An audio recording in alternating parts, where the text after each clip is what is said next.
Iniutos ng Pangulo sa Foreign Affairs Department ang pakikipagdialogo sa Iran. Yan po ay para ligtas na makadaan sa Strait of Hormuz ang mga barkong may kargang langis na papuntang Pilipinas. Nakatutok si Ivan Mayrina.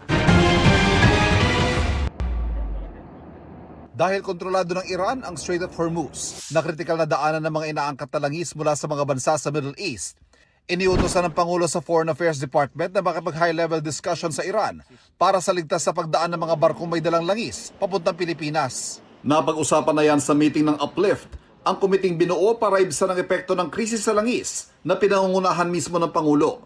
Ayon po kay Secretary Tess Lazaro ng DFA, makikipag-usap po siya sa ambassador ng Iran. Most probably po ay tomorrow. Sinabi po rin naman ni Secretary Tess Lazaro, maganda naman po ang relasyon natin sa bansang Iran. Sinabi naman ng Pangulo na kasama rin sa napag-usapan sa puno ng Uplift Committee kahapon ang rekomendasyon na maglagay ng price cap sa imported na bigas na hanggang 50 pesos kada kilo.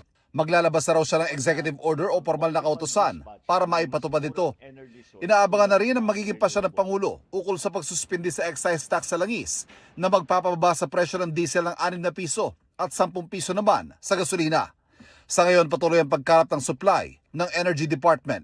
Magtatagpo ang DBCC ngayong linggo para ibigay ang kanilang pag-aaral dito sa bagay na ito sa excise tax. Na-release na ng DBM ang 20 bilyong piso para sa procurement ng hanggang 2 milyong bariles ng karagdagang langis. 10 araw ito nadagdag sa ating buffer stock.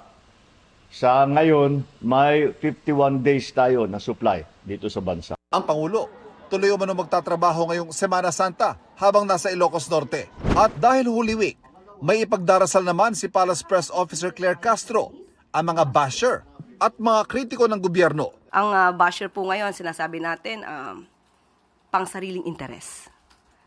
Para po magiba, masira ang gobyerno. Hindi po yan na napapanahon sa mga kasalukuyan nangyayari sa ating bansa. Lahat ng makasalanan sa mundo dapat ipagdasal.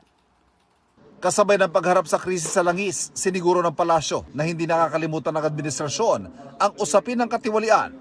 Huling araw na ng operasyon ng Independent Commission for Infrastructure o ICI. Pero tuluyan niya ang paghahanap ng pananagutan sa mas marami pang malalaking isda sa flood control scandal. Ninindigan po natin, ma'am, that the investigation and the prosecution will spare no one. Of course, yan ang No gusto. matter how high up.